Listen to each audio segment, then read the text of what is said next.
Remember when jollof was a special occasion delicacy you got on Christmas, birthday parties, weddings, and our day, our day. Those were the good old days. Those were the days before Ghana imported chicken. Now, thanks to imported chicken, you can buy jollof and chicken any day of the week, at any time on the day, on any street in Ghana from Accra to Zebilla. But at what cost? Now, do you remember the egg shortage in 2020 when the price of egg was so crazy that the whole country was kept complaining? What caused that? Let me give you a number and you yourself will know what caused that. Less than 5% of eggs consumed in Ghana in 2022 was homegrown. That means more than 95% of eggs consumed in Ghana in 2022 was imported. And you know, in 2020, COVID led to a breakdown of supply chains, which means that the eggs that we were importing were not able to come in, and so on and so forth. How did the situation get this dire? That a single pandemic can devastate common egg that we eat on Eto. I'll break this down for you and explain to you how we got here. My name is Enebi Tony. I'm a Ghanaian writer who lives in the US. And on this channel, I talk about Ghana's foreign policy and economic situation. I thought I should start this weekly big picture conversation called AfriCapitalism, where I examine the state of entrepreneurship in Ghana. I'll be looking at fintech, AI, retail, manufacturing, etc., etc. But I thought we should start with the tummy.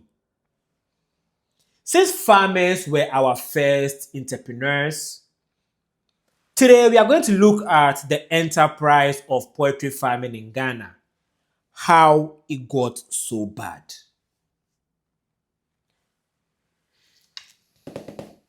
Let's start from 1985. 83. There was a famine in Ghana in 83. The famine was caused by drought, but it was also caused by lack of long-term planning.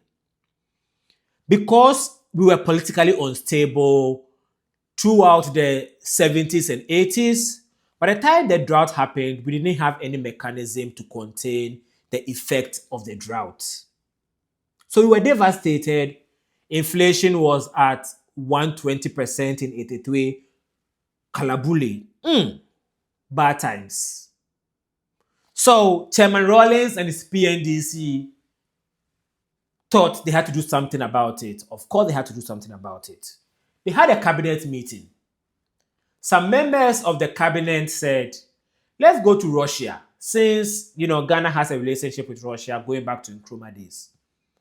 Other members of the cabinet said, Russia don't have money. Let's go to America. So Rawlings said, you know what? I just want to get food for my people. If Russia can help us, cool.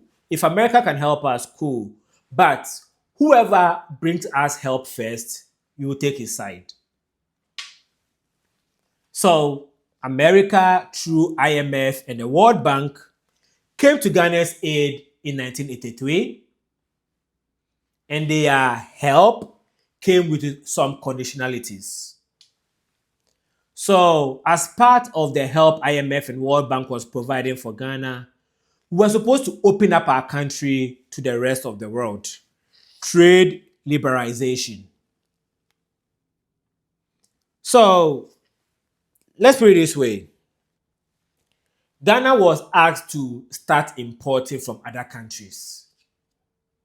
So when Ghana started opening up from trade liberalization in 1993, 95% of, chicken consumed in Ghana was grown in Ghana. Not a big deal. But in the 90s, electricity started going around Ghana. I remember in the 90s was when my grandmother had fridge. She was one of the first women in Adan to have a fridge because she was one of the first women in Adan to get electricity in her house. So because fridges were becoming popular, cold stores were becoming popular, so importation of chicken was becoming popular. And the Ghana Standard Board came out and said, the chicken we are importing to Ghana is not healthy. American chicken is not healthy. So we should not import chicken and we should not import turkey tail. If you're a Ghanaian, you know about the turkey tail conversation. You never heard about the chicken. Why? Somebody told him to shut up about chicken. I don't know who. So by 2000, Ghana consumption of egg went to 20% of the egg we consumed in Ghana in 2000 was imported, 80% was homegrown. Still good numbers. But it was getting crazy. By 2023, 3 years from 2000, foreign eggs were beginning to overtake local. Foreign chicken was beginning to overtake local chicken. Imported chicken was getting more and more in the streets of Ghana. We used to call them bush legs. The chicken thighs now. Yeah, they were getting about 50-50 of the consumption of chicken in Ghana was local and foreign. But NPP government was in charge at this point. They knew it was bad. So they wanted to do something about it. So they passed a law to increase the tariff on chicken, imported chicken, from 20% to 40%, about 100% increase. Parliament deliberated and passed this bill. Then IMF and World Bank came back and said, yo, we told you to be liberal on trade. It's funny, the word liberal, people always use the word liberal when they are trying to control you. They'll tell you be liberal, but what they mean is do what I'm telling you. So IMF and World Bank came and told Ghana, trade liberal doesn't mean that you can put tariff on things like that. Don't increase the tariff on eggs, on chicken. Yeah, that happened. It's recorded in 2003. Guess what happened? Let me find the right number for you. I have it here somewhere. By 2007, imported chicken in Ghana went up by 100%. By 2003, when we passed that law, 40,000 tons of chicken was consumed from imported chicken. 40,000. By 2007, it had gone up to 80,000. Yeah. And local chicken in 2000 was 60,000 tons. By 2005, it was 20,000. At this point, the local chicken was losing out. It was going down and down and down and down and down and down. By 2006, 60% of chicken farms in Doma, where we used to call the capital of chicken in Ghana, were no more. Yeah. Chicken farmers had to find something else to do.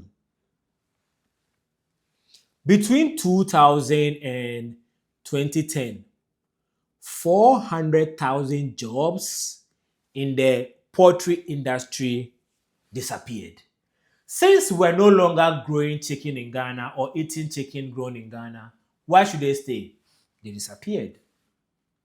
Unemployment kept going up. By 2010, local production of chicken dropped to 10%. So now by 2010, 90% of the chicken we were consuming in Ghana were imported. They were imported from the US at some point. At some point, it was only US that was being imported from. Then we started importing from Europe and we started importing from Brazil. There was a short, ban on imported chicken from Europe because they had the avian flu in Europe. Now, actually, last year, Ghana imported from the Netherlands again. Ghana has started importing from the Netherlands again. So we import from Europe again now. What I'm trying to say, the picture I'm painting for you, do you get it? We went to a point where even though we didn't have a huge chicken market because Ghana didn't consume that much chicken, we are a more of a fish consuming country. When foreign chicken started coming in, we started consuming more and more chicken, which means we're consuming less and less fish. But we started consuming only foreign chicken and the local chicken went away. When the local chicken went away, it meant that the local eggs went away too. Who lay eggs? Which comes first, the chicken or the eggs? It doesn't matter. When the chicken goes away, the eggs goes away. So this is the state of the poultry industry in Ghana. Pretty much non-existent. Last year, I think from 2023, I believe, from 2023 to 2024, government has started investing money into that industry again. I think as of 2024, the consumption of local eggs went up from less than 5% to 18%, which means that it is coming up. The reason why I'm starting with this is that we got to a point where we didn't eat for local chicken. We find all sort of excuses for that, and that industry went away.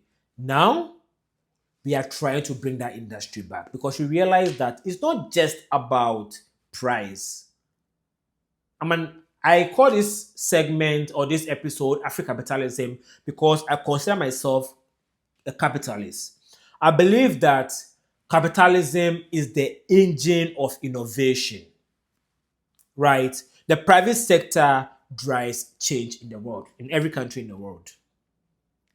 But the private sector only thinks about one thing, profit, which means that they only focus on one thing, price. So people who were importing chicken were importing it because it's cheaper than local chicken. That means the local chicken industry wasn't cared for. And this is important because culture is a product of influence.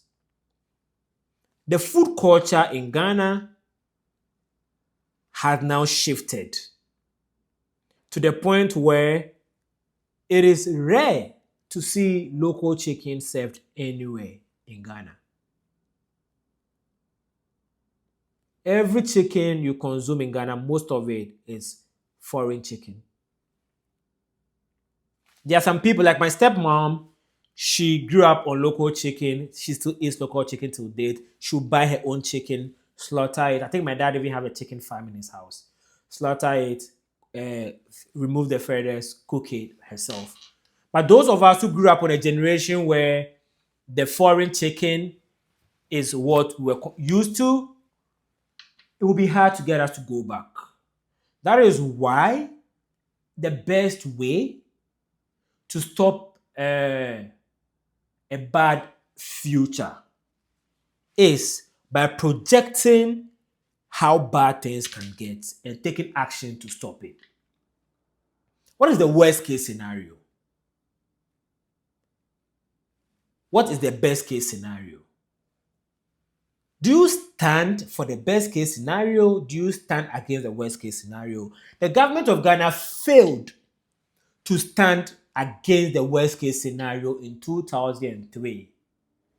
2003 is acknowledged as the year Ghana lost the chicken fight and American chicken took over Ghana. These days, American is like maybe 20% of the chicken we consume. Majority of it comes from Brazil and Europe.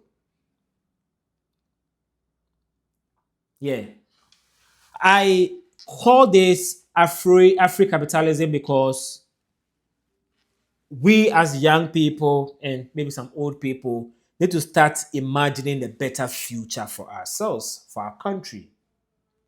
Farming is still profitable.